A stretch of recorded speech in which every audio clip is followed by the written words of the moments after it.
Hello friend, શું તમે પણ સવારની શરૂઆત બિસ્કિટ કે બ્રેડથી કરો છો? તો ઊભા રહો, તમે અજાણતા જ રોજ તમારા શરીરને સ્લો પોઈઝન આપી રહ્યા છો.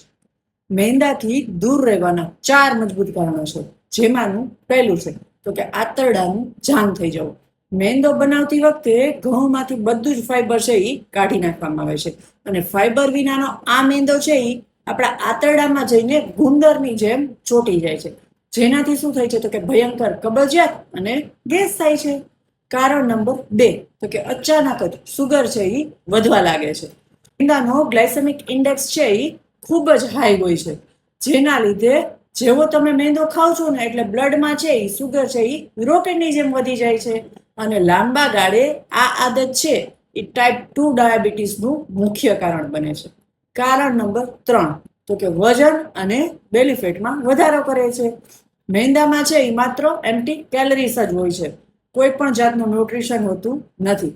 અને આ વધારાની કેલરીઝ છે એ શું કરે છે તો કે સીધી તમારા પેટની આજુબાજુ છે એ બેડ ફેટ તરીકે સ્ટોર થાય છે. કારણ નંબર 4 એની ન્યુટ્રિશનલ વેલ્યુ તો કે 0 હોય છે.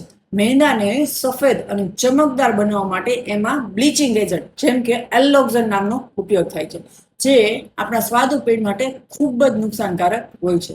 તો આજે જ મેંદાની જગ્યાએ તમે ઘઉં છે, જુવાર છે કે રાગી છે એને અપનાવવાનું ચાલુ કરો, અને તમારા ફ્રીજમાં અત્યારે મેંદાની કઈ આઈટમ પડી છે કમેન્ટમાં જરૂરથી જણાવો, અને આ વિડીયો તમારા પરિવાર સાથે હમણાં જ શેર કરો. Thank you.